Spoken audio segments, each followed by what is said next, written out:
What's up, chat? How's it going? Welcome back to another installment of this wonderful Tactical Tuesday. Because it's Tuesday, everybody. We're gonna get pretty tactical today, and I'm pretty excited about it. Pretty good because we got a bunch of previews about the Demon Codex, and those have been assembled into what is a very difficult to read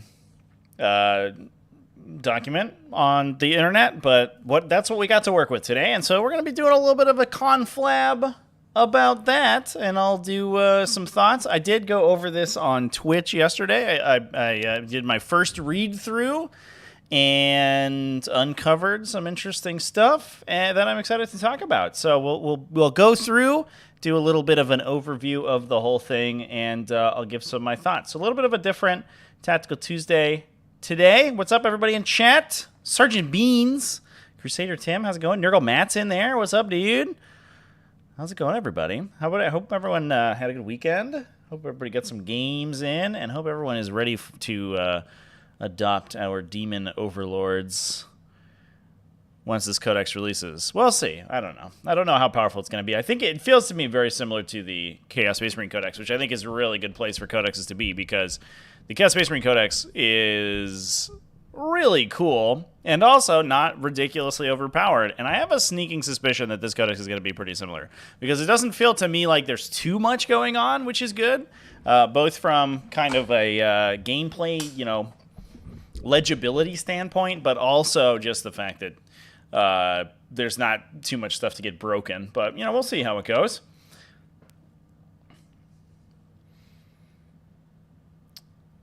Josh, how's it going? James Merrifield. It's a happy last name. I like it. Yeah, I'm having a good day, chat. I'm having a good one. Yeah, it's been great. It's just been a really good day. So I think the number one thing that people are really interested in is how demons interact with other chaos subfactions. And the coolest thing about them is that they can be included alongside other chaos subfactions like Chaos Space Marines, where effectively you can bring demons in alongside another chaos list up to 25% of your, importantly, power level. So you do have to keep track of the power level of your demon detachment. You get a single demon detachment alongside other chaos units, and if you do so, all of your demons get the Agent of Chaos keyword. So at least with the inclusion of Heretic Astartes, that doesn't preclude you from benefiting from your faction abilities, and I believe it will also unlock your secondary objectives because you ignore Agents of Chaos when determining your faction for secondary objectives. So, pretty good. We do finally get some sort of back in the game with this pseudo-ally rule, which I think is great. And I appreciate that Chaos hasn't really lost their identity as being more of a super faction than a collection of sub-factions, which is basically what Imperium is. Imperium has a little bit of overlap, but really the design is to be a bunch of independent forces that operate separately from each other, whereas Chaos is just a big mishmash of everyone. That's how they were in 8th edition. Looks like it's a little bit toned down from the complexity that they were in 8th, but it's going to be pretty similar now. And that's pretty cool. Codex has taken a while to arrive. Yeah, it feels like we've been doing preview stuff for demons for like 3 months, right? I don't know if that's actually the case, but it definitely feels like that. Do I think there will be something like that for Imperial Guard with Suping for Imperium? I wouldn't be surprised. I wouldn't be shocked if that ended up happening. At least like a limited selection of units that could be taken. Maybe it's not every unit in the Codex is available to be taken alongside other Imperium, but you can take Guardsmen and some Scions and stuff like that, because it definitely is the fluff of Astra Militarum that they are supposed to just be everywhere, right? Like, you got PDFs and Guard regiments just in every battlefield of the 41st millennium. So that's pretty cool. Nurgle Matt, it's super, absolutely. 100%. Now, some other things, important things to note about the faction is that, to my knowledge, and somebody can correct me if I'm wrong here, I don't believe that there's any way to generate additional warlord traits in the entire faction. Every sub-faction, and the way the army is broken down is different from every other army in the game, by the way. Instead of having a list of stratagems and special abilities, the Codex is broken down by Chaos God.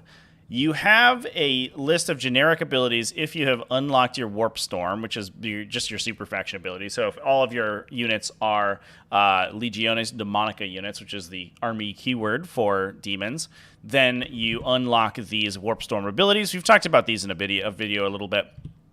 In addition, if you have a detachment that is entirely one of these Chaos Gods, then you unlock the additional Warp Storm abilities from that Chaos God.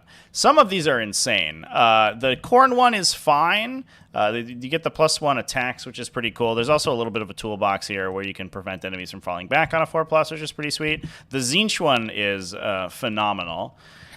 So that's pretty cool. But that's the only benefit you get from creating pure allegiance detachments. Otherwise, there is no benefit to it. You unlock your stratagems and relics and warlord traits by simply having a single unit with the keyword. So you can see here that as long as you have any Khorne units, full stop, you ignore auxiliary support, super heavy auxiliary, and fortification as is normal. It does not require a whole detachment. It just requires one unit. All of the Khorne strats unlock. Now, obviously, the Khorne strats target the Khorne units, so it doesn't, like souping one model in to get access to the secondaries or the stratagems isn't super great, but it is pretty straightforward. Thank God. But what I was getting at is that every subfaction has a relic stratagem, but none of them, to my knowledge, have a warlord trait stratagem. And this definitely feels like kind of Greater Demons the Codex, which means that a restriction on warlord traits is going to limit the power of the faction in general, which is, I don't know, a little bit problematic for sure. You can take Be'lakor in a Supreme Command for all Warp Storm options. Is Be'lakor Supreme Commander keyworded? I don't know if I looked at him. I looked at that. I imagine he is, right? He used to be. Supreme Commander, yeah. So that's fair. You could, you could just do that, I guess. And Be'lakor is super sick, so I guess you would just do that. That makes sense. One and done. Boopity boo. Yeah. All right. Well, that's easy. Fix that real quick. Good stuff. Now, I am missing a couple of rules here. And that I don't have the exact wording for, which are going to be pretty important. The most important one is the I know there's a little bit of discussion on the Discord about malefic weapons. They have a bizarre special rule that makes them immune to characteristic modifying effects that modify the weapon characteristics, which is awkward because they themselves oftentimes have abilities that modify the weapon characteristics. So there are going to be some situations where malefic weapons are going to need an FAQ, it looks like. I don't have those rules right in front of me here. I also don't have the demonic deep strike rules.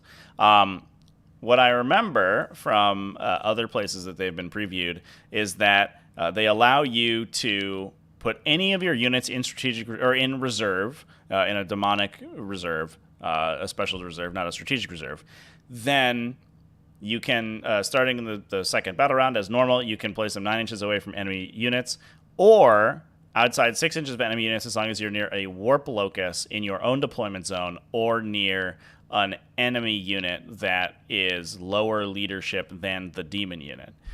Which does make leadership a pretty big deal, and also potentially reducing enemy leadership a very big deal, which is kind of cool because there are a lot of effects that that can reduce leadership. There's not a lot else that triggers with leadership, but there are some psychic powers and things like that. But there are going to be some effects that do reduce leadership, which could impact that as well. Armor of Contempt being canceled is a big debate. Yeah, so just to clarify, I think where it ends up. The rules have a a distinction between the characteristics of a weapon and the characteristics of an attack. A weapon characteristic is the stat block that gets applied to each attack you make, effectively, but they're separate. Most defensive abilities impact the attack characteristic, which is specifically different from the weapon characteristic. So things like Duty Eternal, I know for sure, affects the characteristic of individual attacks that target a unit with Duty Eternal. Let me look what Armor of Contempt does. Real quick. Armor of Contempt says... Yeah, it worsens the armor penetration characteristic of an attack. So some things will impact weapon characteristics. Most defensive things impact attack characteristics, and attack characteristics just adopt weapon characteristics from whatever weapon is being chosen to make the attack.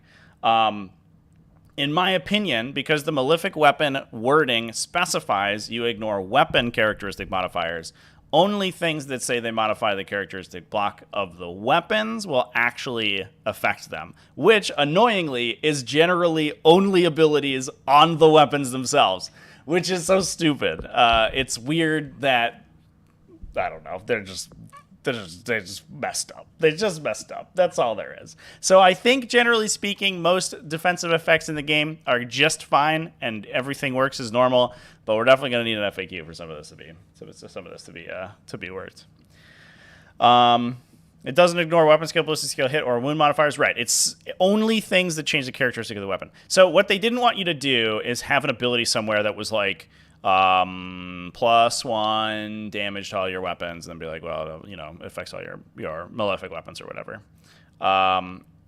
Which is unfortunate, because I think that there are several of those in the book, and that, I guess in hindsight, really sucks.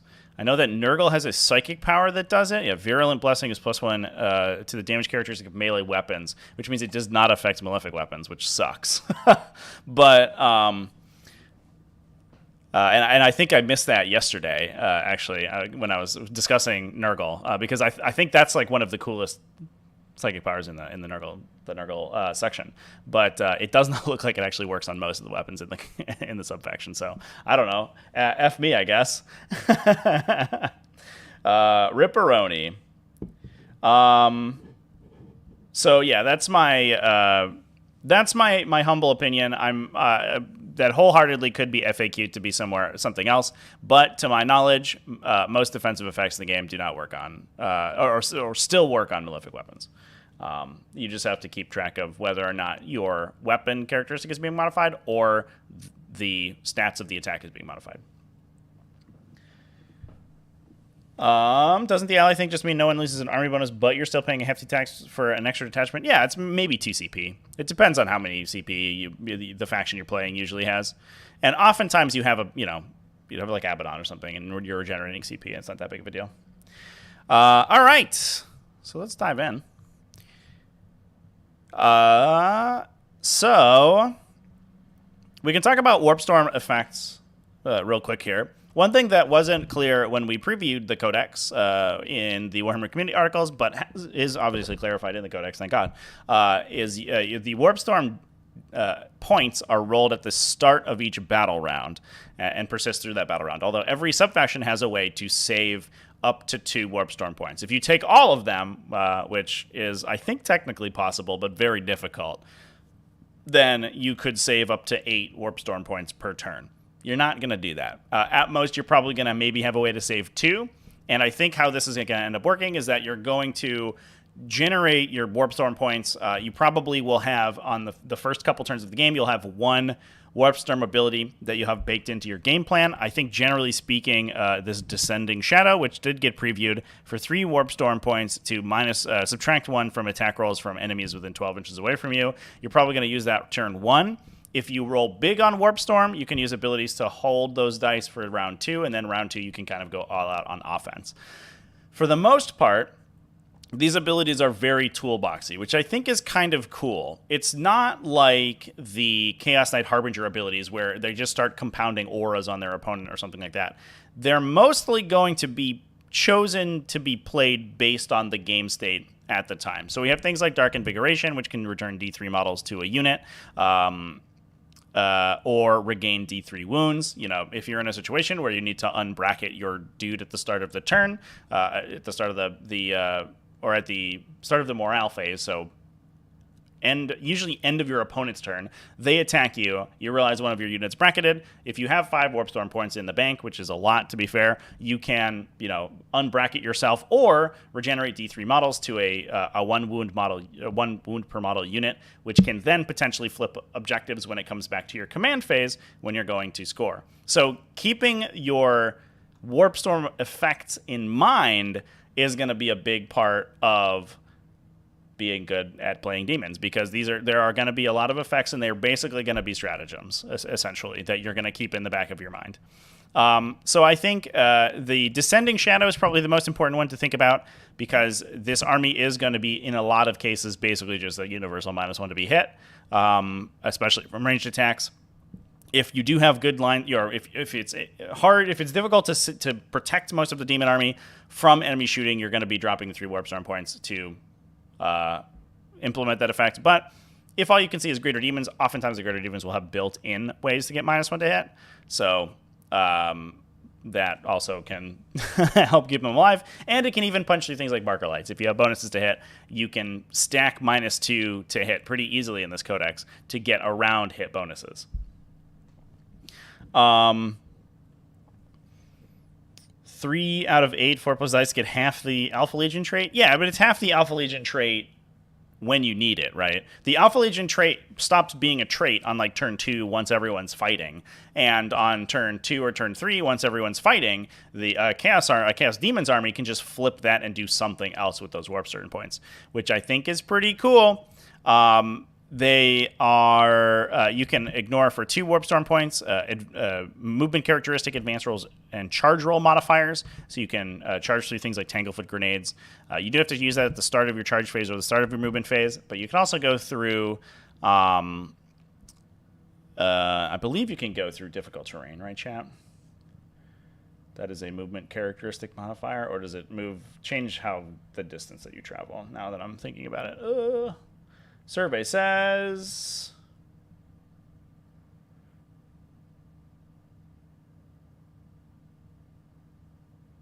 you can ignore it for the charge roll. And it reduces your movement characteristic. Yeah, so you can use it to ignore difficult terrain if you have a lot of difficult terrain on the table. That's only 2 Warp Storm points. And you can muck with psychic powers a little bit. There are a lot of effects that muck with psychic powers in a 12-inch aura, which isn't great, but this one does affect all of these. It should be noted, will affect the entirety of your army. So you're basically like swapping around your sub-faction abilities every turn. The God-specific ones, I think, are going to be a little bit more impactful, but obviously they're harder to unlock unless, like Dudes was talking about in the chat, you just grab a Supreme Command with Be'lakor in it, and then you just have it. So that's exciting. We will the Khorne ones are pretty interesting. Burning Terror is pretty garbage. It's a roll a d6 for everybody within 24. On a 6, you take a d3 mortals. Not super reliable, although it is only 2 Warp Storm points. So if it's end of the game and you have 2 to burn, sure. Just do it. It also affects only people not wholly within area terrain, so if you hide from it, if you put your umbrella up, the Burning Terror doesn't get you. So that one's a little bit of a throwaway. But Fury of Khorne, we talked about, it was previewed at the start of your fight phase. You give every single Khorne unit in your army +1 attack. Solid. And then Overwhelming Range is the other one. This one is the start of your opponent's movement phase. It does cost 4 Warp Storm points, which is a ton, but makes it so that any enemy units falling back from you are locked in on a 4+. So it kind of gives you the Drukhari no escape rule that witches have. So obviously mechanically a little bit different, but base almost identical, essentially. That's very good if you have specific engagements that you're trying to keep in, although in some situations your opponent is already not going to be able to fall back, which we'll talk about later, because Khorne armies do have a little bit of that going on. The Tzeentch one I think is also going to be super duper big deal. There is one that increases your ballistic skill. I'm going to be honest, I'm not sure that the ballistic skill requiring Tzeentch Daemons are particularly strong, and I have a sneaking suspicion that this was sort of baked into their profile because there's a lot of like awkward 3+ ballistic skill, which you wouldn't really expect. That said, the second one here, Sorceress Winds, gives +1 to psychic tests for all Tzeentch units in your army that turn. Just amazing. Incredible. It's only 3 Warp Storm points. If you're not spending those Warp Storm points anywhere else, I have to imagine most lists will have at least 2 Tzeentch Psychers in them, and especially if you're unlocking this and you have a full Tzeentch detachment, you might have more. And the Tzeentch Psychers tend to be high cast values as well, so but all Lords of Change, for example, are 3 casts. You probably have 1 or 2 other Psychers, so you could get up to 6 or 7 casts with Tzeentch Psychers, and getting +1 on all of those for 3 Warp Storm points is phenomenal. And I shouldn't have to remind you, but adding to your psychic tests also increases things like psychic actions, and it increases the result of your psychic test for additional abilities. So if you have stuff like Smite, you will now only Super Smite on a 10, not an 11, if you have a bonus to cast. And it compounds with other cast bonuses that we'll talk about later in the faction, because especially Lords of Change have huge cast bonuses. So you can start getting some enormous psychic test numbers if you have this active. That one's great. The other one, Rampant Mutation here, it's 3 Warp Storm points. It gives you mortal wounds on wound rolls of 6 in melee. Not great, but Tzeentch units tend to have a reasonable number of attacks. And so if you do get stuck in melee, it can give you a way to kind of try to dig yourself out. It's not amazing, but it's a good, it's again, most of these are toolboxes. And so a lot of them are going to be used in a sort of toolboxy manner. The Nurgle one's interesting. There's a 4 CP, 4 Warp Storm point. Excuse me. I'll just go with WP, I guess, like warp points. That's probably better. The WSP's throwing me off. WP. That's what it's called. For -1 to be hit in the fight phase. Nurgle also has a stratagem for that, and a lot of their stuff is naturally -1 to be hit. So that's not like the greatest thing ever. They also can get +1 in melee against vehicles, +1 AP, in melee against vehicles, which is again situationally useful. Slaanesh, the 4 WP effect is fight first, which is, I don't know, super duper situational. The best one probably for Slaanesh is a 3 WP ability for +1 to advance or charge. Interestingly, all of these effects are used in a particular phase, but generally speaking will last until the end of that turn, which means both lightning speed and the one otherworldly tread, to ignore movement characteristic modifiers, can be used either in the movement or charge phase, but work through the this one only works until the end of that phase, whereas the Slaanesh one works until the end of the turn. So if you use the Slaanesh one in your movement phase, it will affect both your advance and charge rolls, whereas the other one doesn't work like that. That's a little confusing, but it is what it is. Whatever. Can you still use Cut Them Down if they can't fall back? You cannot. They haven't fallen back for Cut Them Down to trigger. Also, why are you using Cut Them Down? Just probably never use that stratagem. Just forget it exists. Stratagem's bad. All right, let's talk about some sub-factions, chat. I think I'm going to talk about them in ascending order of power level, in my opinion. And what we're going to be doing is mostly broad strokes. I don't really want to dive into every single ability that these sub-factions have, because we would be here for quite a while. But I will talk about my favorite units in each one and my favorite combinations. Now, in my opinion, and I'm definitely willing to be proven wrong on this, Nurgle is the least exciting of all of these sub-factions. Waggly Jack, with a Advanced Tactics membership resub, thank you very much. What do I think will be better, mixed or mono lists? I think mixed lists will be the way to go, for sure.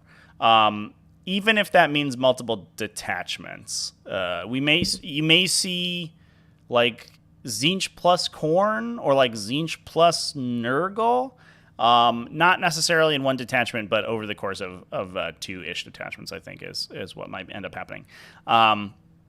Again, I guess if you do that Be'lakor thing and you take Be'lakor and you unlock all of the Warp Storm abilities, then you don't care about taking mono detachments. So you just play like single battalion plus a Supreme Command. And that's, I imagine, it ends up being like the most efficient confirmation. But you might play double patrol or patrol plus the battalion if you're trying to get more Greater Demons in your list, so you can unlock HQ slots. Because one thing we didn't talk about is an army-wide ability that does require your Greater Demons to be your Warlord. So if you have a Greater Demon in your army, it has to be your Warlord, unless you have Be'lakor, because then Be'lakor can be your Supreme Commander. For each Greater Demon, you then get a Herald in the same detachment, free of battlefield rule slot. So you can take the little guys in addition to the big guys, and you don't have to worry about that, which is fine. The Heralds aren't super exciting. They generally have a lieutenant aura, so reroll once to wound. So the Herald plus the Greater Demon will usually give you reroll once to hit and wound, which is a nice combination. But the Heralds are kind of expensive, and they're fine, I guess. They're sort of regular foot characters. The Greater Demons are really where things get really exciting. But importantly, there is no once per detachment restriction on Greater Demons, unlike basically every other faction that is getting those restrictions on their super characters, like Space Marine Captains, like Tau Commanders, like Hive Tyrants. All of those have been restricted. Not so for Chaos Demons. Chaos Demons don't give a crap about the rules of other races. They are just going to be taking a million Greater Demons in an army, which I'm here for because those armies are so cool. So bring on the Greater Demon armies, chats. All right, we're talking about Nurgle. So Nurgle, in my opinion, in my initial reading, looks like it's trying to assemble big combos of abilities stacked on top of each other to increase the resilience of its units. Its units already have some pretty good base profiles, and we can see that here with the Rodigus and the Great Unclean Ones. The basic Great Unclean One starts at toughness 9 with 22 wounds. So it's basically a knight, right? It's higher toughness than a knight. It has a similar number of wounds. It has a 5-up save in melee, 4+ against ranged attacks. So it's like permanent rotate ion shielded. So they're going to be difficult to kill. In addition, there is a return of the Doomsday Bell, which fortunately now actually doesn't roll to trigger. It just happens. In your command phase, you either regenerate D3 Plague Bearer infantry or a single Plague Bearer not infantry, which, as a spoiler alert, is only a Plague Drone. That's the only non-infantry Plague Bearer in the army. So, and you just get those back. You can also take a sword on these guys for some heavier melee. The downside is that their melee doesn't start at being particularly great. They only cap at strength 8 AP 3 D6 damage with 6 attacks, which is like, it's fine. You know, it's whatever. It's okay. They can also get a flail, which is a pretty cool ranged attack. It's a D6 plus 3 range 7 because it's a Mimi number at AP 3 2 damage, strength 7, which is like it's a fine ranged attack, but they only come in at ballistic skill 3. So the Great Unclean Ones aren't super scary in melee. They have a fine melee profile. But what they do come with 2 casts, and what they can do is act as sort of a bulwark for your army and start regenerating units as the game goes on. Now, the downside is that all of the core infantry have been reduced to 10 models. There is no option, even for Plague Bearers and Demonettes, to increase the model count in the unit. Plague Bearers come in at a 4+ save against ranged attacks, 5+ against melee.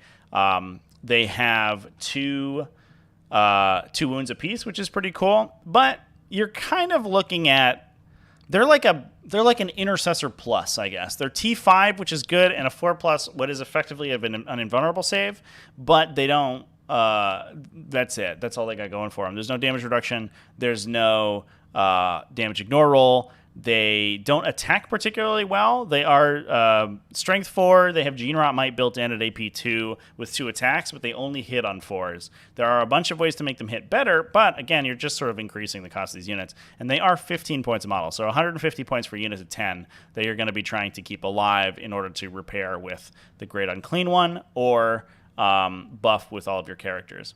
The rest of the characters basically can only target Plague Bearer core units with their effects. None of the other units in the Nurgle subfaction can be affected by any of the character abilities, which is you know, it is what it is. That's, I guess, with the exception of Horticulus Slimex, who does affect the Beastie Boys. He can give reroll charges and +1 to hit to beasts and plague drones. The downside here, I think, is that you're taking kind of expensive infantry, 15 points a model, on units of only 10, which are going to, in my opinion, get killed pretty quickly from full, even with the defensive effects. And you're trying to layer a bunch of bonuses on them. You know, we have the Poxbringer here. They give you rerolls of wounds of 1. The Great Unclean one comes in with a hit reroll of 1. The Poxbringer can give you +1 damage on wound rolls of 6, which is pretty nice. The Spoil Poxscrivener can give double obsec and +1 to hit. So you can really stack buffs on Plague Bearers, and that's kind of what the faction is about. It's about stacking buffs on Plague Bearers. The downside, I think if you could take Plague Bearers in 15s or 20s, I would be much more excited about it, because then you have a resilient unit that you can start stacking these buffs on. But Plague Bearers aren't going to be great for trading for objectives because they're so slow. So I don't love Nurgle, is what I'm trying to say here, chat. What I do think is interesting is Nurgle potentially as the kind of the catalyst for a big plague drone brick, because the plague drones are very difficult to kill. They're T6 with 5 wounds apiece, 4+ save against ranged attacks. You can take them in units of up to 6. They are very expensive. They're 45 points apiece, so that gets up to 360 points for a max unit of them. But they're super tough to kill. You can regenerate 1 every turn with the bell, and most of these effects also can get applied to them because they are core and plague bearer keyworded, which means that you can give them all these like bonuses to hit. You can give them objective secured. You can buff their damage and stuff like that. Again, as we just talked about, the malefic weapons actually don't get damage bonuses. So if you increase the profile of these models at all, it actually doesn't affect most of their attacks. It only affects their base attacks. But at least they give you this like big, huge, sort of hyper resilient unit that you can stack buffs on. I'd be interested to see if the sub-faction being focused on Plague Bearers actually ends up being good, or if we see some of these other units like Beasts of Nurgle become strong, but I'm not entirely sure. Nurgle, I think, seems like to me, it feels like it's a very combo-oriented sub-faction that's trying to apply buffs to expensive units using expensive units, which means you end up just sort of trading down infinitely until your army's dead. Once you spend points on all of the dudes who can buff Plague Bearers, you only have a couple of Plague Bearers, and your opponent's just going to kill them. So you're like, okay. Nurglings also got a pretty big nerf. The objective secured, they are troops, so they can unlock your patrols and stuff, but the objective secured rule for demons explicitly leaves out Nurgling or swarm units, so Nurglings do not get objective secured. It's probably still fine. They still get the forward deploy, and just having. I guess they also don't take up. They don't fill compulsory slots, so they actually can't fill out your patrols. Excuse me, chat. I'm sorry. But still having forward deploy is going to be pretty good.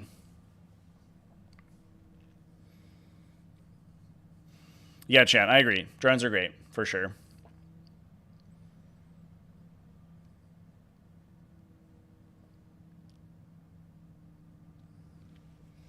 All right.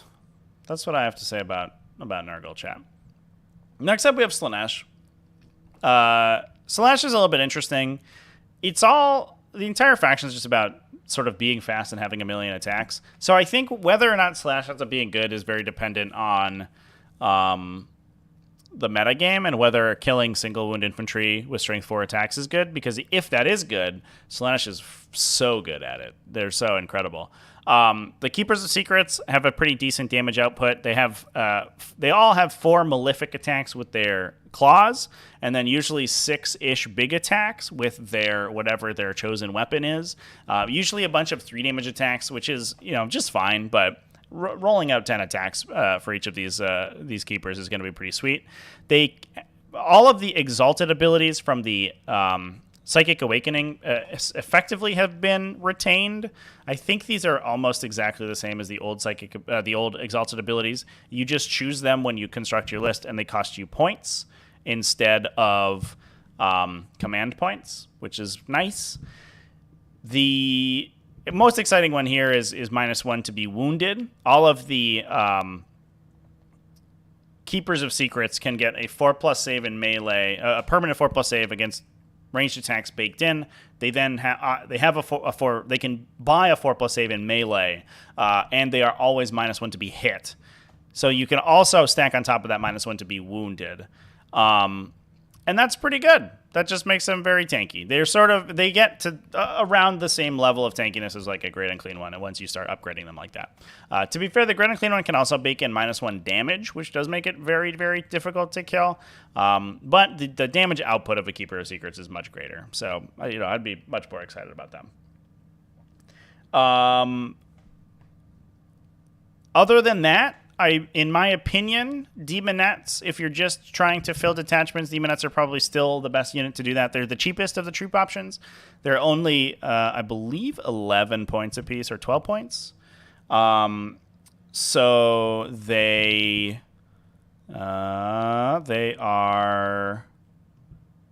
Yeah, 12 points apiece. So it's 120 points. They are very, very fast. They're move 10, which is good for a troops unit because they can move up and drop banners and things very easily. And on top of that, they have a billion attacks. 4 attacks apiece, 5 on the unit champion. They're not hard to kill. They're only toughness 3, but they do have a 4+ save against ranged attacks baked in. So they're basic. They're like a Harlequin without the hit debuffs, but they're only 12 points a model. So that's fine, but being movement 10 is insane because, again, you can dump OBSEC onto people's objectives. You can use them to trade for objectives. You can kill other chaff with them. I think Demonettes are choice. On top of that, I actually think there are some sleepers in the Chariots section.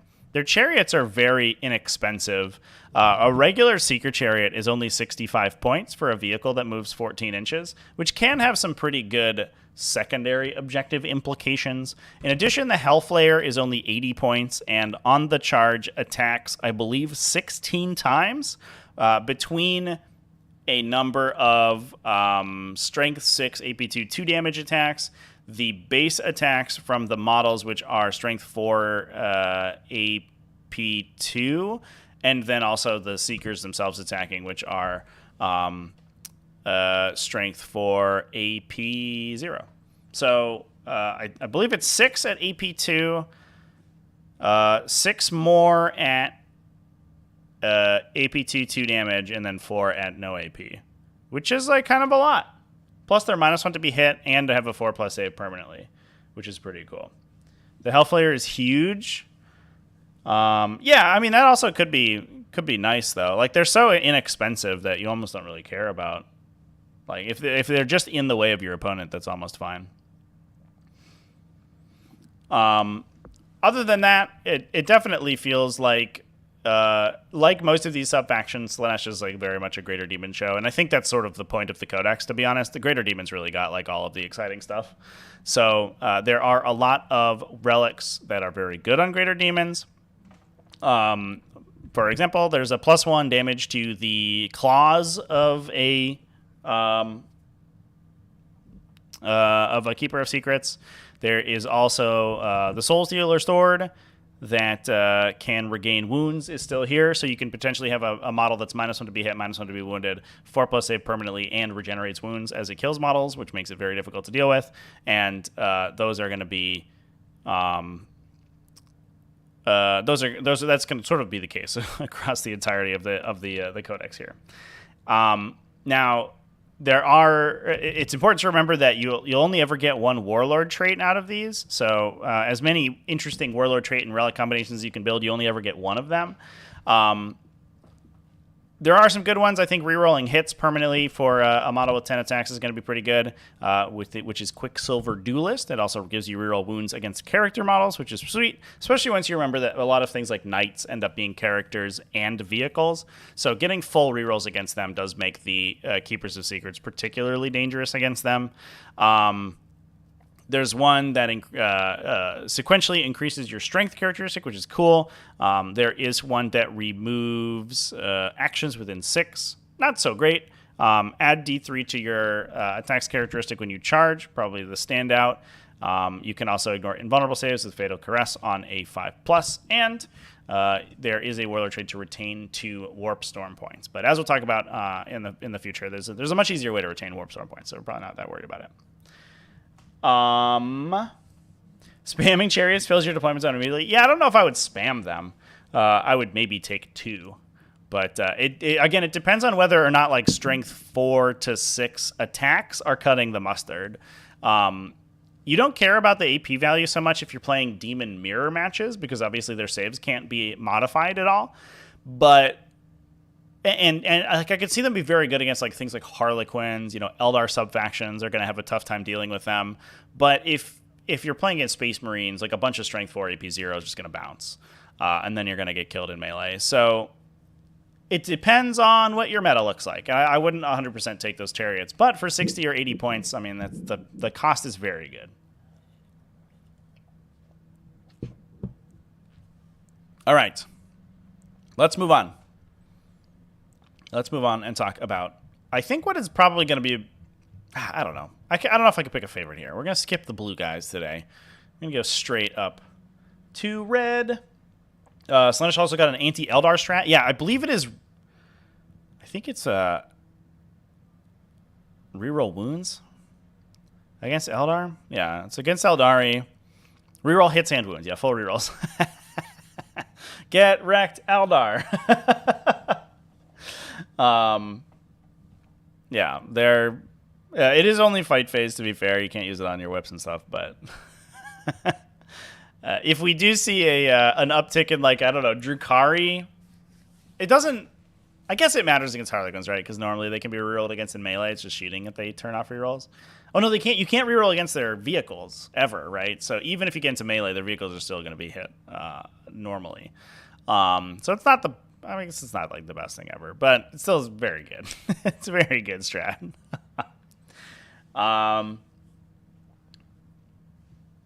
How are such attacks versus Necrons and Nids? Strength 4, not so great against Nids. It's fine against Necrons. Usually you want to be Strength 5 or 6 in the metagame right now. But I think it's good enough. But Tyranids are probably going to trade down into you if you attack them with like warriors or whatever. Because you'll kill like 2 or 3 warriors and then they have a tough time actually killing you back because you have a 4+ save. You don't care about AP. You'll probably die to the volume of attacks, but... The other cool thing about the chariots is that they're all low wounds characteristic and they're all vehicles. The chariot keyword's been removed, by the way, which is phenomenal. Thank goodness.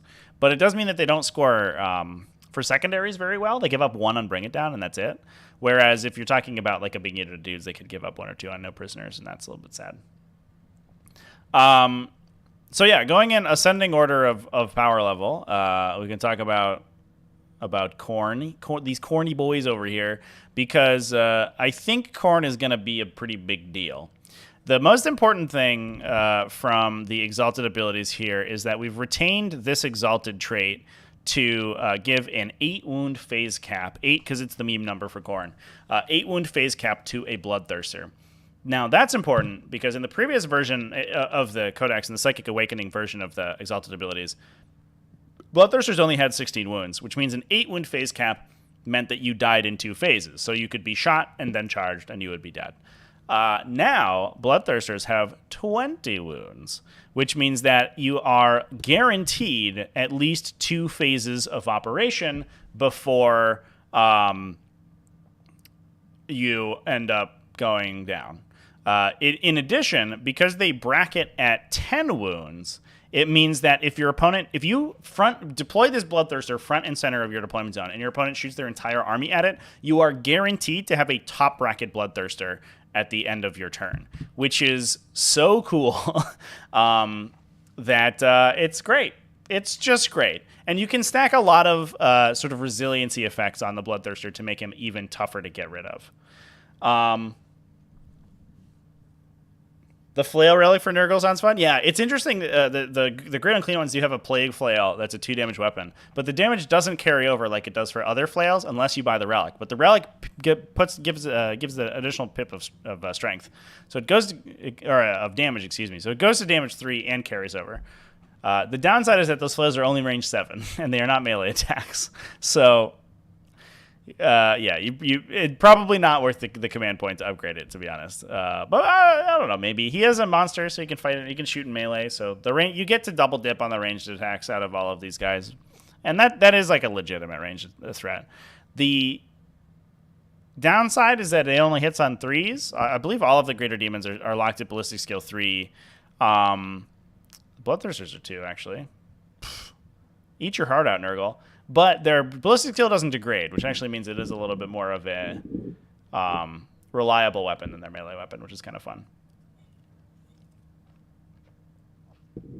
Now you just smite, shoot, and charge the Bloodthirster. I mean, you can play around smites, right? Like you can, if your opponent's like entire damage output of the psychic phase is smiting, like you can make that tough.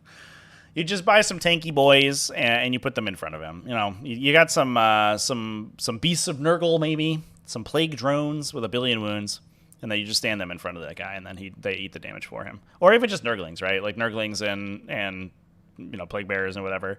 You're only paying a couple points per wound, and they're going to be eating all of the smite damage, which is fine. So there are some pretty sweet combinations that we can apply to our Bloodthirster. If we're assuming that we're taking our phase cap ability because it means that the Bloodthirster can't be killed in one shooting phase, which is very exciting. There are some other good ones. You can get +1 strength, +1 attacks on the charge, which is good because they do have a multiplicative damage. And you can have double wounds for bracketing, which is fine. You just hope you don't bracket, I guess. Now, the ways you can compound that are with a Brazen Hide, which just gives you a flat 5+ damage ignore on a 20 wound model with an 8 wound phase cap, which is pretty good. That basically just immediately makes you like 24-ish wounds. And if you spike those 5-ups, you can potentially prolong that phase cap for an additional phase worth of damage. On top of that, you can compound that with the Blood Drinker Talisman, which every time that Bloodthirster destroys a model on a 5+ regenerates him a wound. It's capped at 6 wounds each fight phase. It's probably not a problem because you're probably not going to be killing more than 6 attacks or 6 models with your attacks. You're not going to be killing 18 models, which gets you reliably to that 6 wound regeneration cap. But what it means is that between the 5+ damage ignore and the healing, which again, you get to heal more often if your Bloodthirster is fighting more, obviously. You basically only need to, between those abilities together, to go 5 wounds to get an additional phase of operation out of the Bloodthirster. Because that brings you to 25 wounds. 3 triggers of your phase cap would be 24 damage. You would be brought to 1 wound and you would survive.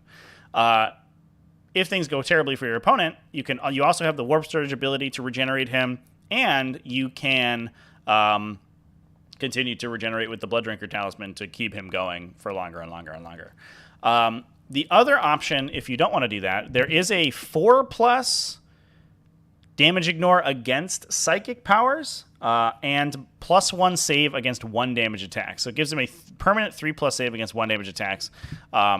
And makes that psychic phase damage much less reliable into him. That's from Armor of Scorn. That's another option, which I think is pretty good. One way that these guys are going to go down, I think, is mass strength 5 gunshots, probably. I know as a Tyranid player, I was speaking with a little bit of bias. I'm kind of excited to just fire Despoters at them because they only have a 4+ save against ranged attacks, which sounds good against a las cannon, but sounds less good if you're being attacked by like 40 individual 1 damage shots. But improving that save to a 3+ against that is actually going to be a really big deal. Additionally, the other one that I'm kind of excited about is Argath, the King of Blades. So these are sort of demon weapons, I guess, is the theme for the greater, or for each of the demon subfactions. They all have one of these. They all add 1 damage to the damage characteristic of the weapon. This one also ignores hit modifiers and wound modifiers. The Nurgle one, I believe, ignores wound caps, which is kind of funny. But in addition, the exciting part about that is that the Bloodthirsters, all of their axes have two profiles. So +1 damage could bring them to a 2 or 3 damage split profile, which means you start killing heavy infantry in absolute droves. If you're going into Tyranids or the big Terminator brick or Possessed or something like that, and this Bloodthirster goes to split attacks, he can double attacks. You can give him. There are several ways to give him additional attacks. He can be swinging 20 or 22 times with 3 damage apiece, which means he just kills those 3 wound infantry units straight dead. They are super dead. And then potentially, I guess he wouldn't be rolling to regenerate from there because he would have a different relic. But you can still have that with your phase cap and your 5+ damage ignore. So that is freaking sick. So those are the two. So there's a couple, Bloodthirster builds I like. I think the tanky one is probably the best. You can also go all-out attack. You can go with the +1 damage, the Exalted trait for +1 attack, and if you want to waste your Warlord trait on it, there is a Warlord trait for +1 attack and an additional attack if you're within 3 inches of 6 or more enemy models. I doubt you're ever going to be within 3 inches of 11 enemy models. That's almost a mathematical impossibility, so I wouldn't worry about that. But you can, between those and the Khorne Warpstorm ability, you can give him +4 attacks that he can then double. So he goes from 8 attacks to 12, doubled to 24 at strength 8, AP 3, 3 damage, which is a lot, ignoring hit and wound modifiers.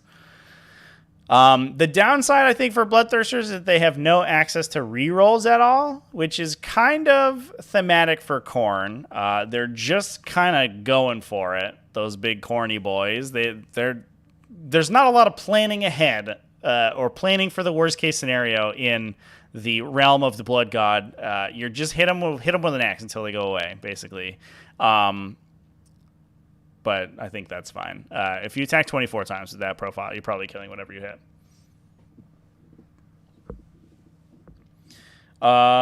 So yeah, that's pretty sweet. A 5++ takes it to effectively 30 wounds. Yeah, I guess that's true. Yeah, I said 24, but that would be a 6+. A 5+ would be 28-ish, 27 basically. Yeah, which should get you, and then if you're also regenerating wounds on top of that, it should get you through 4 or 5 phases. So that tanky Bloodthirster gets ridiculously difficult to kill. Now, fortunately, we are not restricted on taking multiple Bloodthirsters because why would you be? You can take all the greater demons you want. And while all of the exalted demons have one exalted build that I think kind of stands out above the rest, the character versions of them are also sick. And so I have to imagine that we will probably see in the future lists that are splitting between the normal varieties of the greater demon plus one of the exalted greater demons plus one of the character greater demons. Shalaxi Hellbane, for example, is kind of just an exalted Keeper of Secrets. She's -1 to be hit and wounded permanently. You can then have another Keeper of Secrets also be -1 to be hit and wounded permanently, so you can have 2 Keepers of Secrets essentially at that same profile. The phase-capped Bloodthirster, I think, is far and away the best Bloodthirster, but you can also take Scarbrand on top of that, who is pretty sick. So cool stuff about Scarbrand. The downside is that he doesn't have wings, so he's significantly slower and less maneuverable than the regular Bloodthirster. The upside is that, to my knowledge, we can just Deep Strike him with the Deep Strike abilities. He's Leadership 9. There are effects that can reduce enemy leadership, which means that you can use the ability to prey on low leadership enemies to teleport him closer than you would normally.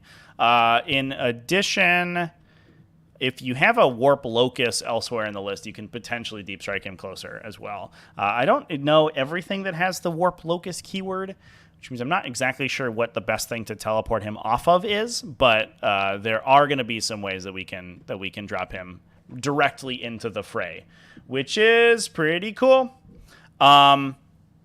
Yeah, and as people are talking about, Scarbrand cannot be targeted or affected by psychic powers.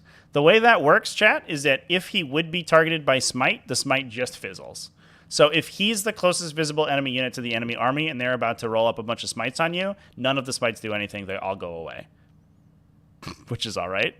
So, if you are worried about that, the phase-capped Bloodthirster being phase-capped, you could just deploy Scarbrand on the table and put him in front.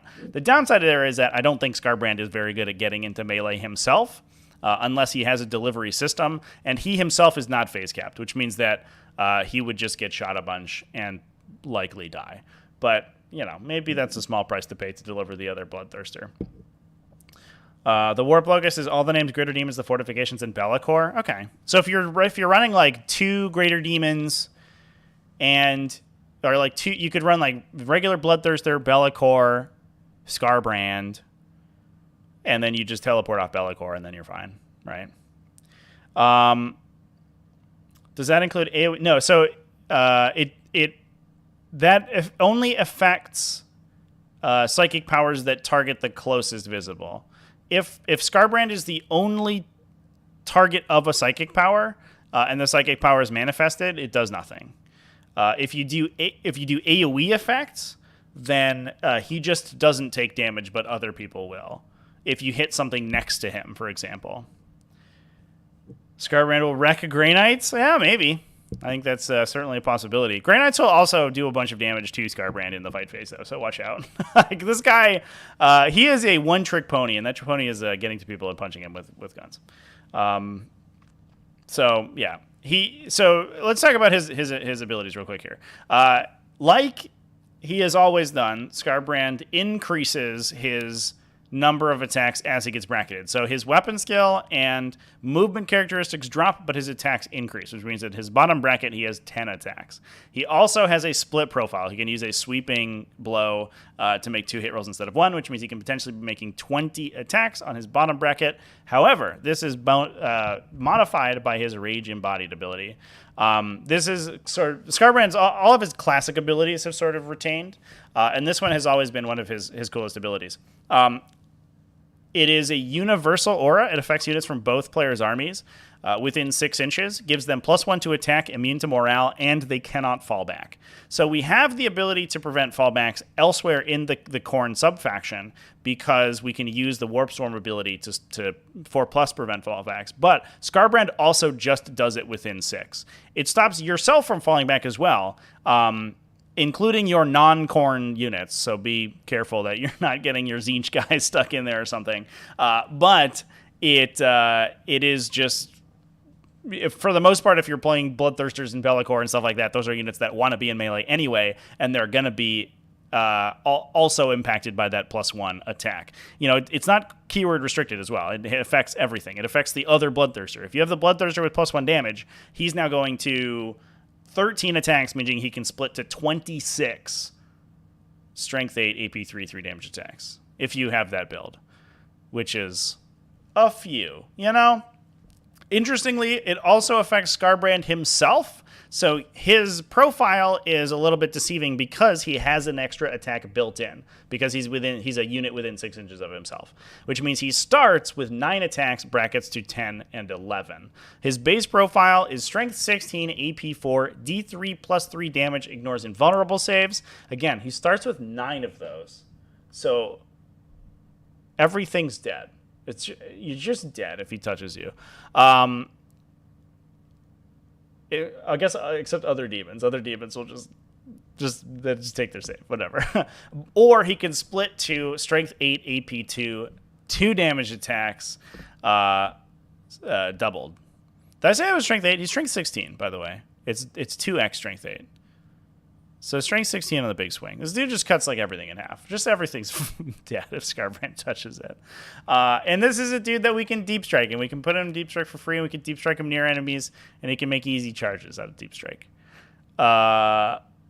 It's awesome. His profile is so good.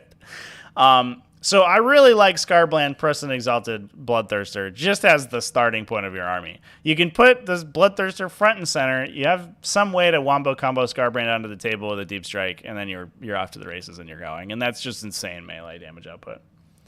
The fight between him and Nightbringer will be funny. I guess that's true, right? Because he just like hits Nightbringer for 1,000 damage. Nightbringer takes 3 and then just makes him take a bunch of saving throws. Nightbringer's like, aha, take all these swings. He's like, I saved half of them. I took 8, I guess. I don't know. Can he kill Abaddon? Not in one go, unfortunately. I guess the other question is whether Abaddon kills him back. He maybe does. 4+ not ignorable save is like kind of a big deal. So, you know, it's pretty good.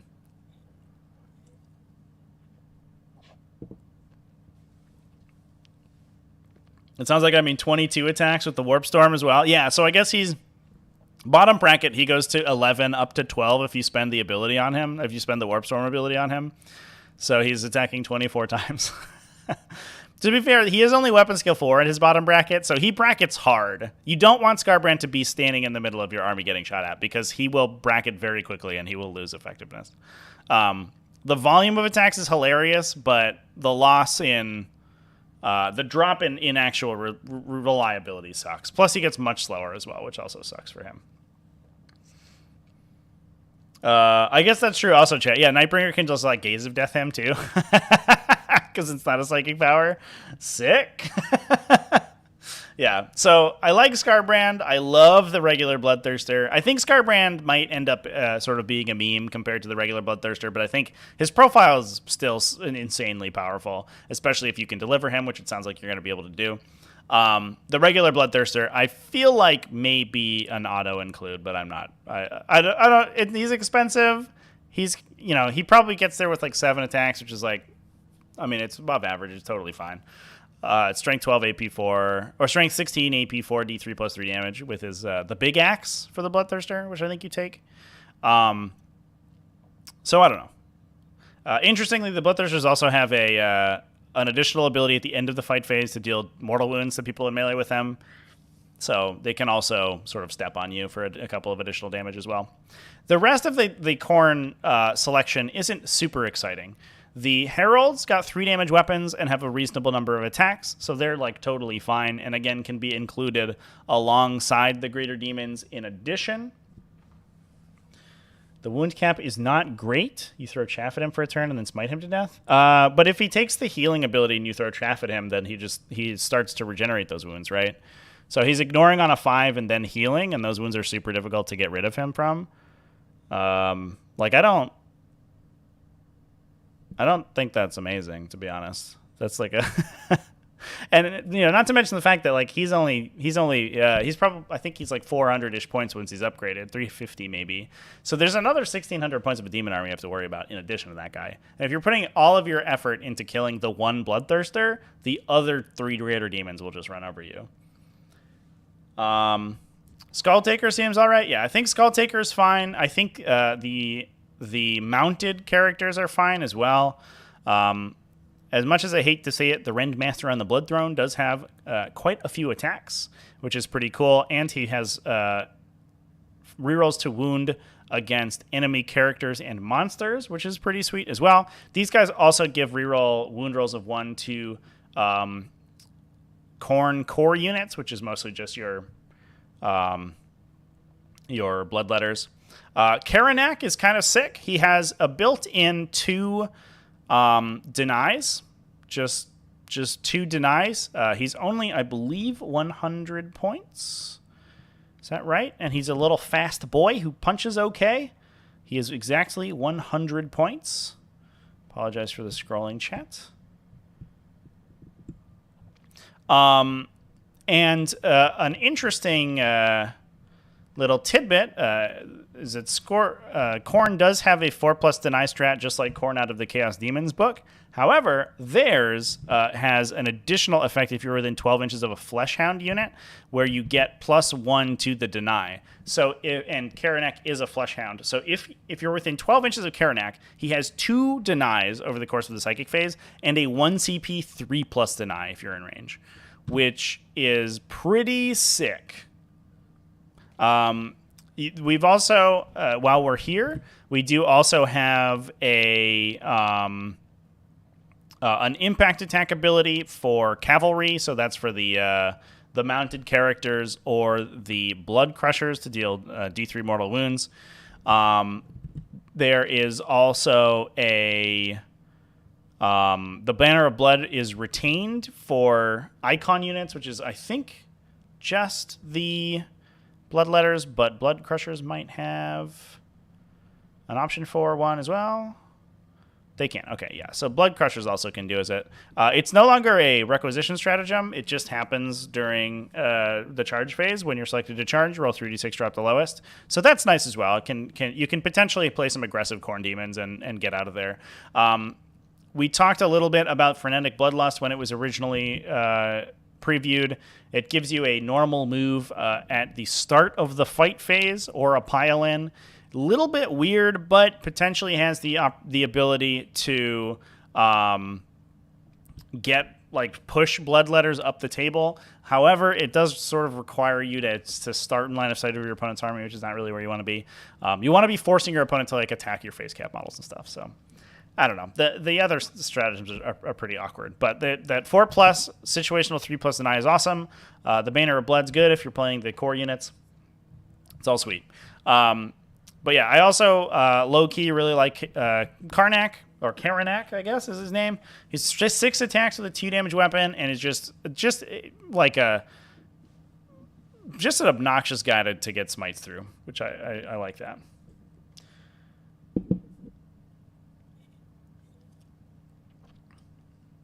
Another problem with the ignore wound cap is the Reaper of a Blitter Axe. I mean, I guess if you're shifting your entire game plan around specifically the Reaper of a Blitter Axe, and also he just saves on a 4+ against Reaper. That Hive Tyrant is not going to kill that Demon Prince, that Greater Demon, and then the Bloodthirster will just turn the Hive Tyrant into soup. That matchup is super bad for a Hive Tyrant, so bad. Right? Assuming you dump everything into the Hive Tyrant, so you spend a CP on the 3 mortal wounds on the charge, so he takes 2 from that, right? You spend a CP on the additional attack, so he's attacking 7 times instead of 5 on average. And you spend a CP on the rerolls. You're 3 CP deep.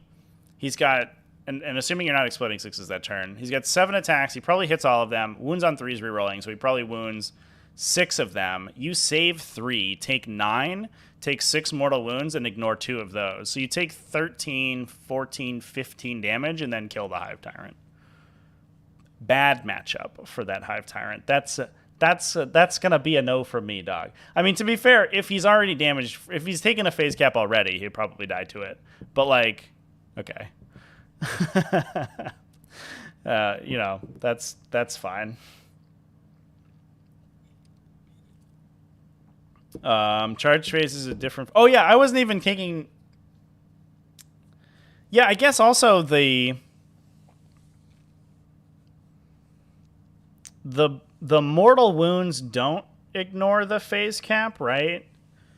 So you lose 9 from the Reaper on average, and then the mortal wounds get blanked. That's actually way worse. And your kicky feet get blanked too. Yeah, that's there's no way that dude kills that Hive Tyrant unless he's super duper low and you feel really good about it and have a billion CP to spend. Yeah, I don't know.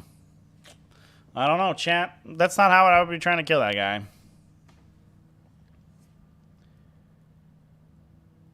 Yeah, I don't love the little Khorne Daemons, to be fair, to be true, chat.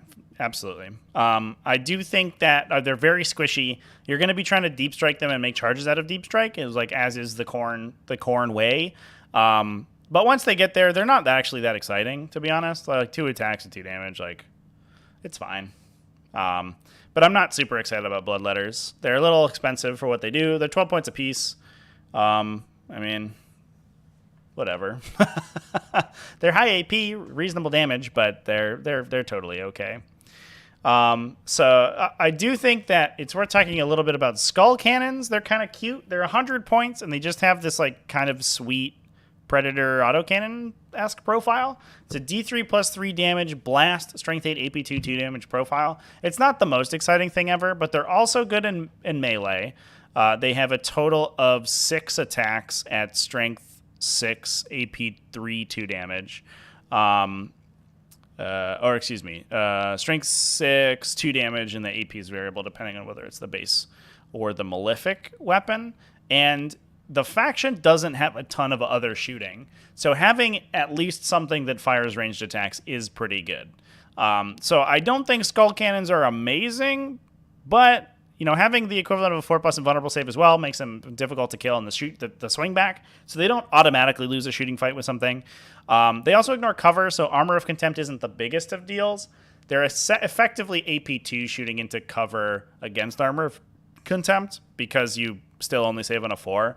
So, given that most of the time you're looking at Armor of Contempt in cover, they have effectively +2 to their armor save. They ignore your AP. At least ignoring cover means that you don't get that second detriment. So I don't think they're amazing, but I think that I wouldn't throw them out for sure.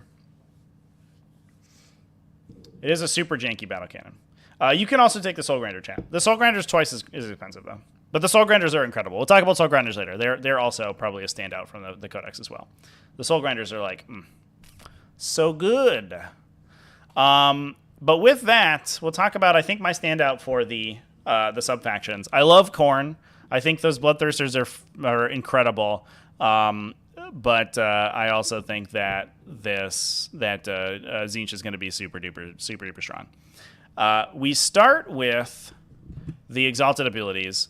We have -1 to be hit has been retained. It's you just tough to kill, which is good. It's just great. It's just a good ability to have. There's also an interesting one. There's a command point regenerator, which I believe is the only command point economy in the faction. I'm sure somebody can correct me if I'm wrong there, but it's a Chapter Master ability, like the Chapter Master Warlord trait, added to the Codex, is that right? Where you get a 4+ each command phase. On a 4+ in your command phase, you get an additional CP, which is fine. The other one gives you an additional mortal wound every time you deal damage on a 2+. At the end of the psychic phase, there is an infernal gateway in the Pandemonic Discipline that these guys are casting, which explodes mortal wounds out within 3 inches of a target, which means that that ability, if you are building for that, could potentially be triggering multiple times, not just on units that you like Smite or Bolt of Change.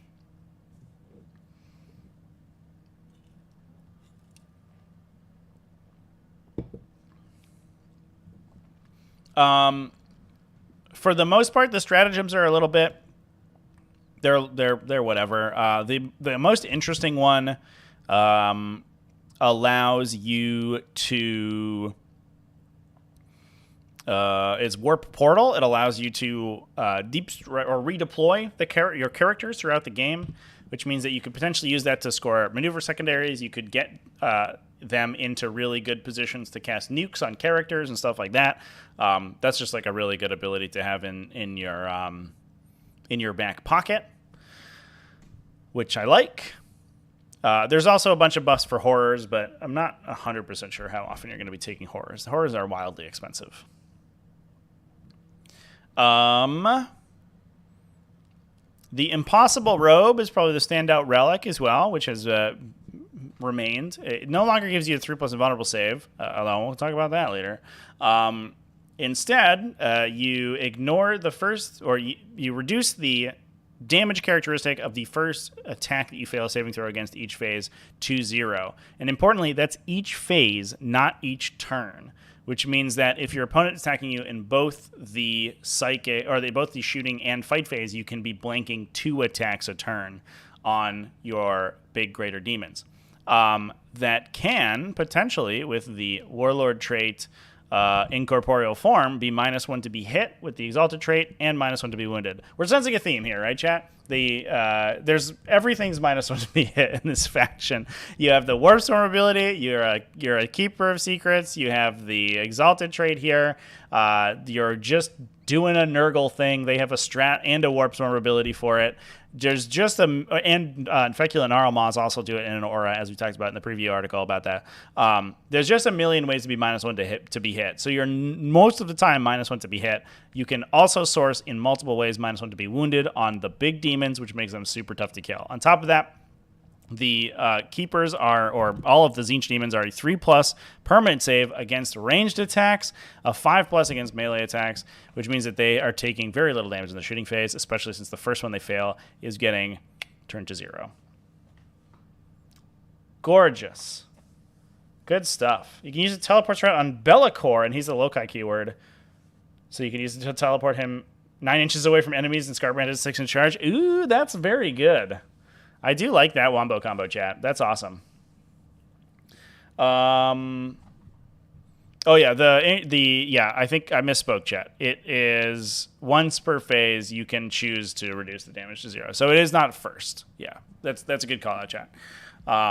So you use it on the most important ability, the most important attack your opponent has. If you get attacked with a million 1-damage attacks, you can't blank the effect before you shoot your las cannons. The Tzeentch player will just save it for a las cannon. So that makes the Lord of Change like wildly difficult to remove. Kairos Fate Weaver, I think, actually deserves a shout out here. He's flown a little bit under the radar, pun kind of intended. But he has a lot of really a lot of really sick support abilities and is an excellent caster. Both of the Lord of Change builds cast 3 times, and Kairos denies 3 times. The normal Lord of Change only denies twice. Only twice. You only get 2 denies out of that guy. The regular Lord of Change gets +2 to cast as long as he is unbracketed, which I think for the most part he's going to be because, again, that Impossible Robe and a 3+ save against ranged attacks makes him super tough to take down. Kairos, on the other hand, gets a progressive buff regardless of his wounds characteristic, so he's always going to get it, equal to the current battle round number. So he starts on turn 1 as being +1 to cast, which is fine. But once turn 2, turn 3 start happening, and those psychic casts get more and more important, especially as denies come into play, he starts to get +2 to cast, +3 to cast, +4 to cast. On top of that, you can stack that with the Tzeentch Warpstorm ability for +1 to cast. So he can start at +2, battle round 2 he goes to +3, +4, +5, +6. Importantly, those also add to psychic tests. So again, it affects things like psychic actions, like psychic interrogation to generate CP off of. Unfortunately, the only way to do actions and cast powers in the sub-faction is a warlord trait, which makes things a little bit awkward. You probably want another caster to be casting your psychic actions, but maybe Kairos is doing it if he needs to. But it also affects things like smites and infernal gateways, I believe, which require a high casting result to, it deals a flat 3 mortal wounds if you have a 12 or more, which again for Kairos gets really, really easy if he's like +4 or +5 to cast. In addition, Kairos also has a once per game ability that essentially agent effects a stratagem your opponent is using. It increases the cost by 1 permanently on one stratagem after it has been used. So any enemies that are relying on repetitive stratagems, low-cost repetitive stratagems, I'm thinking like a Mercy is weakness, I don't know, an Honor the Prince maybe, any of that stuff, the Tyrannid stratagem for -1 damage, any of that stuff can get absolutely neutered by Kairos Fate Weaver. So I don't know if you're going to take him over a regular Lord of Change, but I don't know if I would take 2 because they start to fight each other for psychic powers, unfortunately. There is only one discipline they can take powers from. Kairos just knows the whole discipline by himself, and the Lord of Change picks 3 powers. Either way, you probably have enough powers. They're both going to cast Smite every turn, I guess, because they're huge and will have line of sight to things. But other than that, you're just casting every power that's good every turn, and you end up with extra casts. So for expensive units like that, I don't know if you take both, but I do think Kairos is worth talking about if you don't want to take all the super tanky Lord of Change build. That said, the Lord of Change is friggin' insane. The Impossible Robe, on top of that, the defensive effects you can give him are going to make him insanely difficult to remove. Does Kairos get a buff to his denies as well? No, it is only psychic tests, unfortunately, not deny the witch tests. Yeah. That's it. The same goes for the Lord of Change. The Lord of Change's abilities are only psychic tests. And to be clear, the Lord of Change is +2 at top bracket and +1 at middle bracket. No, he's permanently +1 and +2 at top bracket. So the Lord of Change is always a little better at casting than normal, for sure. The other characters are fine. The Changeling has remained mostly unchanged. He just steals all your stats and then fights you with them, which is fine. The little guys can give reroll wound rolls of 1 to Legiones Demonica Tzeentch core units. It's a string of keywords. I don't know if I'd ever talk about. And that is going to be important because I think the next unit that I think is super cool. Horrors are also here. They have like strength 2 or between 2 and 4, assault 2, AP 1, ranged attacks. Like, they're fine. They're very expensive and they do split. So the splitting works like a reanimation protocol. If they die at the end of the attack sequence you roll, for each model that dies on a 4+, you add in whatever it splits into back to the unit. And that can degrade the effectiveness of the unit if you end up being only composed of the small horrors. You can no longer take brimstone horrors individually. You can still take blue horrors, but they like Nurglings, don't get the objective secured ability and can't perform actions. The pink horrors are the ones that have all those abilities, but if pinks ever get split into all blues, then they lose them, so they can't do actions and stuff anymore. It doesn't really matter that much. Honestly, pink horrors are really expensive, and they're only a 6+ save in melee, so they will just die if they get touched in melee. Plus the blue horrors are 1 point of save worse. So, I don't know. I don't know if I'm super sold on pink horrors. You can put a ton of work into making them really good, but again, it's only 20 attacks out of the unit. So dropping buffs and CP and psychic powers and stratagems on them is only ever affecting 20 attacks. So I'm not sure it's entirely worth it. So yeah, it's whatever. The unit that's super freaking sick in this subfaction, though, are Flamers, in my opinion. They're 25 points a model, but for that, you get a T4 3 wound body that has that 3+ save against ranged attacks and fires D6 plus 3 AP2 auto-hitting flamethrower shots at strength 5. You can buff that with a psychic power, which is Infernal Flames, which is anytime a core unit makes a ranged attack, you get +1 to wound. I think the use case is like that's sort of the combo finisher to making horrors good. There are stratagems that you can use on horrors to buff their attacks, and you can make them do a bunch of damage and give them rerolls and stuff like that. But you can also just put it on Flamers. In addition, there is the Exalted Flamer has an aura of +1 strength to the Flamers of the Flamer unit, which brings them to strength 6. And all of the little characters, so stuff like Change Casters and Flux Masters, have an aura of reroll wound rolls of 1. So a unit of Flamers for 150 points for the max unit of 6 models fires 18 plus 6d6 strength. Once all the buffs are acted, strength 6 +1 to wound, AP2 1 damage attacks. We're 3-roll 1s to wound. Which means, so on average, they're firing, what is that? 7 times 3, 21 plus 18, 39 times. 39 times. Wounding almost any unit in the game, unless they have a wound modifier active. Wounding almost any unit in the game on 4s, rerolling 1s. Which means that you will convert probably 23, 24 AP2 saving throws on something. So, like, baseline, they shoot like a Redemptor Dreadnought for 11 damage for a 150 point unit that can deep strike and moves 12 inches and can advance and shoot its gun. These Flamers are super good, chat. Just super duper good. It costs you a single psychic test to make that happen and a character if you wanted to reroll ones. In my opinion, I have a sneaking suspicion most Chaos Demon armies will have some sort of Tzeentch caster to cast +1 to wound and a triplicate of flamers. That's it's 450 points for the just wildest 1 damage output that you can expect out of anybody. From there, you can solve, like, maybe that caster, you can take, like, a little Tzeentch Demon to cast your psychic actions, and then the big Lord of Change to cast the buffs on them and to be impossible to kill, and then you can take, like, 2 Bloodthirsters and all of the troops from other sub-factions and stuff on top of that. And that all fits into 1 battalion. Seems fine. Everything's fine. This is all fine.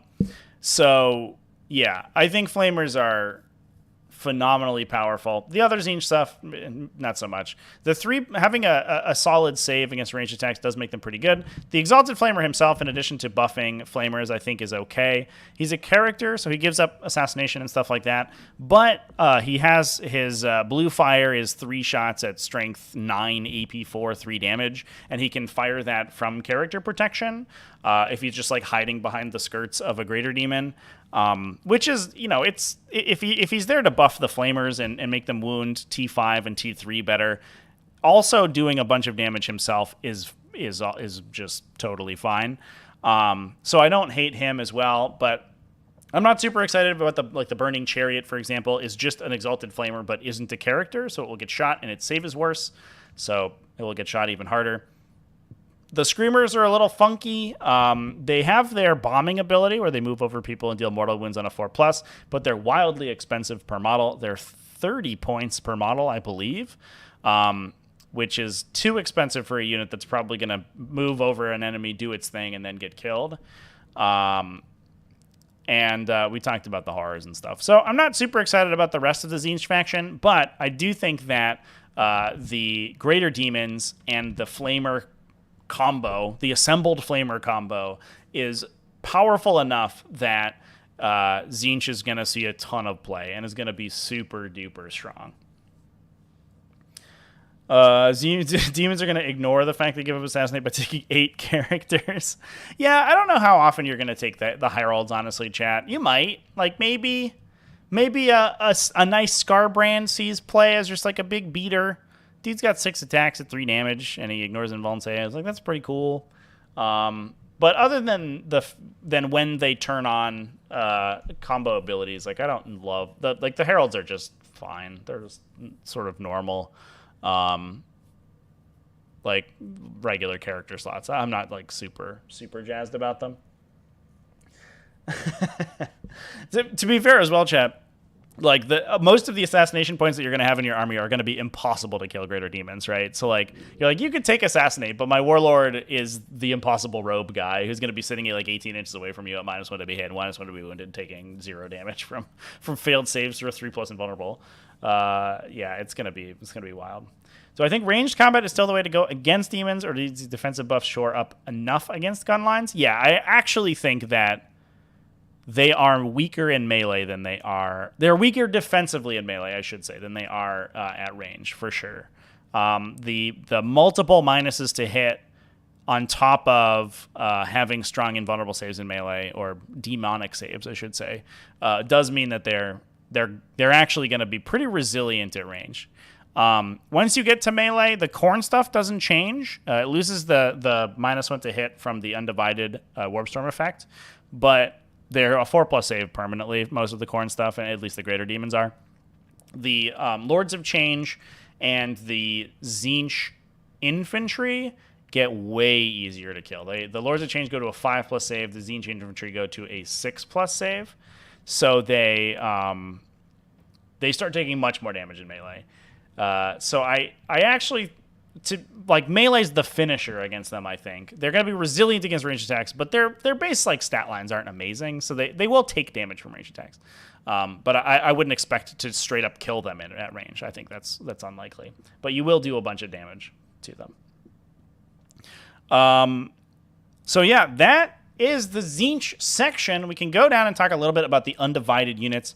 There are only 3 data sheets down here. Regular Demon Princes. They're just Demon Princes. I don't know. We know and love them.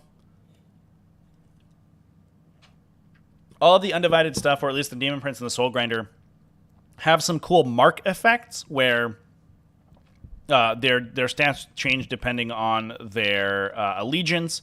Khorne gets +1 strength and +2 attacks. Tzeentch gets to be better at casting. Nurgle gets +1 toughness. Slaanesh gets +2 movement. It's all good. It's all good stuff. The Soul Grinder is sort of the most exciting one, I think, and we did discuss that a little bit earlier. The base profile of the Soul Grinder is significantly improved. They are T8 with 16 wounds and 5 base attacks that do not degrade, although their weapon skill and ballistic skill both degrade as they lose wounds. However, they are a 3+ weapon skill ballistic skill rather than the old 4+, so get that out of there. They have decent shooting. They have a D6 shot, strength 8, AP 2, 3 damage gun, as well as a 6-shot autocannon, strength 7, AP 1, 2 damage. It's fine. There's basically no way to buff it, so it's just what you see on the tin because they don't have any appropriate keywords. So they're just shooting guns at people. That said, their melee profile is absolutely sick.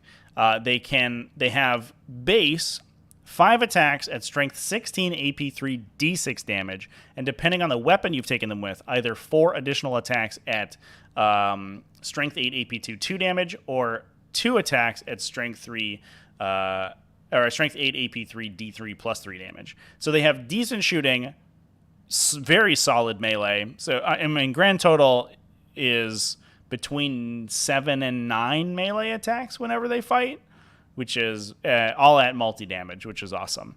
They have a 4+ save against shooting permanently at T8 with a bunch of wounds, makes them super tanky, and they can improve that. They go to a 4+ save in melee as well with the Tzeentch upgrade. They can also get +2 attacks on their D6 damage profile. If they're Khorne, they go to toughness 9 if they're Nurgle, and they go to move 12 on their top profile if they're Slaanesh. So all of the different marks are awesome for them as well. It just, I think, depends exactly on what you want. The Tzeentch one feels like the worst to me. Having a good save against shooting is probably better than having a good save against melee. Khorne's like solid. Nurgle makes him super tanky. Slaanesh makes him better at getting into melee. So I don't know. Pick your poison, I guess. That's sick. So I think Soul Grinders are great. They're just expensive. They're 190 points, I believe, which is it's kind of a lot for them. But again, yeah, 190. Again, every army should have, and this goes back to kind of our old pentagon of power. Every army should have a little bit of shooting in it, and Soul Grinders are fine shooting, and they also back it up with good melee. So, like, you can't stick your head out in front of a Soul Grinder because he will just shoot half a unit to death if you let him. And it's the same sort of goes for the Skull Cannons as well, and obviously the Flamers, but they're kind of more of a melee unit because their range is so short. Last but certainly not least, we have Be'lakor, who, for the most part, has just retained all of his old abilities, but his stat line got his numbers went up, so that's good. He interestingly doesn't bracket his weapon skill. He just brackets attacks and movement, so it gets a little bit tougher at getting into melee, but his attacks are still very consistent. He has a multiplicative attack, so double swings for 1 damage, or his big attacks, which are strength 12, AP 4, D3 +3 damage, ignores invulnerable saves. We know it and we love it. His profile has always been great. He still has his permanent -1 to be hit, -1 to be wounded. So he's just like another one of the greater demons. Like we're sensing a theme here, right? Where you just have this front line of -1 to be hit and wounded and or phase capped, and he's just fits right into that slot perfectly. He also cannot be rerolled against on his hit rolls. And he has a leadership reduction effect, which, again, may be good if you're trying to teleport people onto the table. He's base 20 wounds, so he's not quite as tanky as the... I believe it's 20, actually. It might be higher. I'm pretty sure it's 20 wounds. So he's not quite as tanky as the other greater demons, but, again, the -1 to be hit and wounded and stuff is awesome. And he's got wings, so he's pretty fast as well.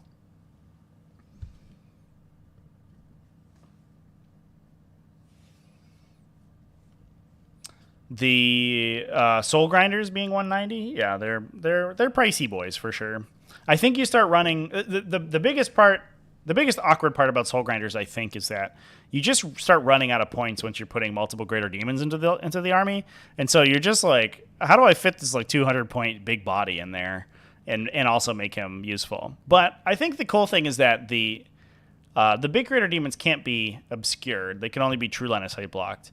So you might have, like, if you're looking for places to hide units, you may have kind of a lot of them, because you can just put the Greater Demons in line of sight and assume that they won't get shot to death in one turn, which they probably won't. So yeah, other than that, you just can't take Demon Princes in an army with Be'lakor. He can be played in his Army of Renown,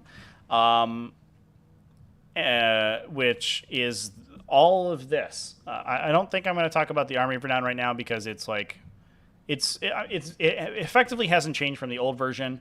There's a ton of restrictions and special rules. You can take one Chaos Knight from House Korvax. You can't include Demon Princes or Greater Demons or any of the cult-specific Heretic Astartes infantry. You can also then include effectively one of each Chaos each Chaos faction. So one Chaos Knights, one Legion, Legiones Daemonica, one Heretic Astartes detachment, and then you have to spread your allegiance keywords and your demon detachment out from whatever you want. So it's very complicated. It's like too many words, and I couldn't be bothered to read all of it. So once you do that, I don't know, you get to play Be'lakor and give him full rerolls on your demon stuff, because he can full reroll Disciples of Be'lakor things with his Warlord trait. But other than that, I do think Be'lakor is going to be sweet. The fact that, as we pointed out today, he has Warp Locust does make him a very good sort of like starter for any deep strike combos you're trying to do, because he's fast enough that he can start maybe sort of a little bit further back from your front line. You have like Bloodthirsters and tanky units at the front. He just advances turn early in the game, and then you drop stuff like the slower stuff like Scarbrand out of the warp on top of him, and then you're off to the races. And then you just put a ton of these ridiculously tanky, super tough bodies in the middle of the table and say go, and hope your opponent can't kill them. And most opponents won't be able to, so you get to win the game. The detachment still costs CP. Yeah, that's true, chat. It is unfortunate. You're probably down 2 CP for like double patrol or something if you're playing Disciples of Be'lakor, to be fair. Although I believe you get the... Do you get the Knights for free? No, it ignores the super faction keywords, right? Although you can be like... You can share... No, you can get the Knights for free, right? Because you can... You can share... Oh, I guess you can't share the Allegiance keyword because you can't mark the Knight correctly. Dang. Just kidding, chat. Maybe you have to pay for the Knight. I don't remember. Khorne Spearhead, triple Soul Grinders, triple Skull Cannon. That doesn't sound too bad, honestly, chat. And it's like, what is that? That's only 900 points? Like, that's only half your army. You still get, like, 2 Greater Demons and all your troops and stuff. You know, and that's a ton of shooting. Like, I bet that list is pretty competitive, I'm going to be honest. Like, it's a reasonable amount of firepower. It's backed up by solid melee, and it's only half your army.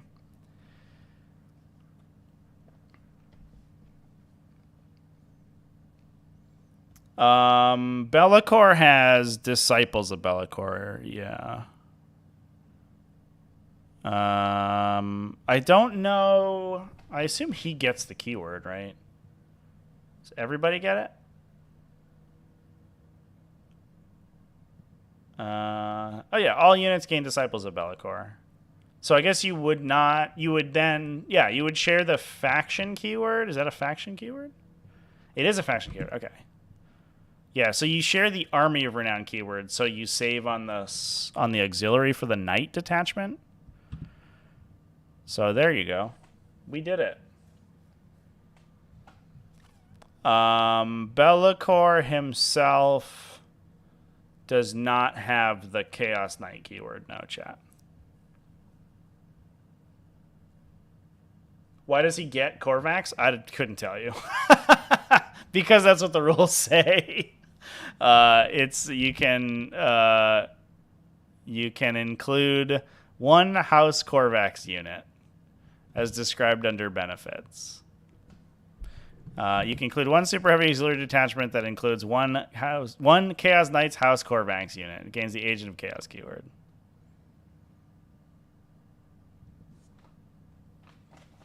So, you know, there you go.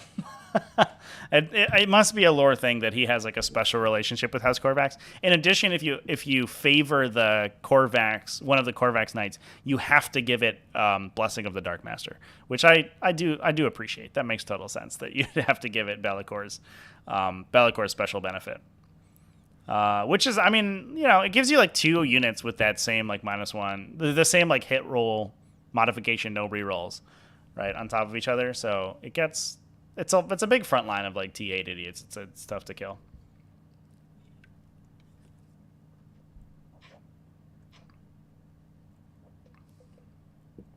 Be'lakor stole them. That does sound very Be'lakor. From what I know of Be'lakor, which is essentially just the lore from Total War Warhammer 3. He's all about manipulating people into fighting for him. So that makes total sense that he would steal a knight household. There you go. All right, chat. I think that's gonna cover basically the entirety of the Codex. I'm actually psyched for this Codex, and I'm mostly psyched for people to dig out all their Greater Demon armies, because Greater Demon armies are so fucking cool. And there are so many people who are like so into the hobby of the game who play these armies that they make these gorgeous and incredible looking,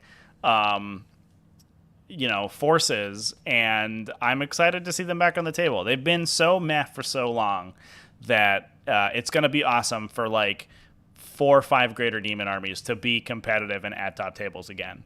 I think there is... It depends on how good they're going to be. Universal 4+ saves, for the most part, especially for those Greater Demons, is going to be very difficult for some armies to deal with. You have to have like high volume, decent damage weapons to have a good chance of killing them. I think like Tyranids, the top echelon of the metagame, is probably going to be fine. I think Heretic Astartes are going to be maybe nightmarish for armies like this to deal with, because like Creations of Bile is just going to win in melee against them. Tyranids are probably going to be able to trade pretty well. And like maybe Adeptus Sororitas, we'll see. But I think that generally they're going to be very competitive with the top edge of the meta, is I think what I'm trying to say. I already talked about Great Unclean Ones, chat. You can scroll back to that when we talked about Nurgle. Seen some incredible demon army models. Codex seems kind of okay-ish, but not great. I would say better than not great. I am legitimately concerned about some of the interactions. I think being able to like drop Scarbrand on your opponent on like turn 2 from 6 inches away is kind of a big deal. That's going to be brutal, and it's going to be a lot of a stat check. It's very similar to Knights, like, can you kill the Greater Demons? Yes or no. If you can't, you just die. It's game over, man. If you can, then it's great. I think that the tanky Bloodthirster build is going to be problematic in some situations, because he, potentially with the ability to regenerate wounds, it's going to be pretty difficult to get rid of that guy. So that does eat your Warlord trade slot, though. So it does mean that I think if Be'lakor is in the army, you cannot take the tanky Bloodthirster build, so that's like much better, because Be'lakor would have to be the Warlord if he's in a Supreme Command.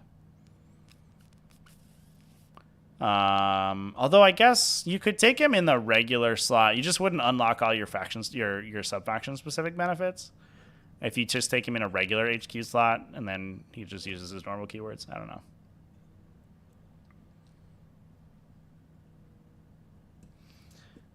You can combine Cabal points with Thousand Sons of Demons.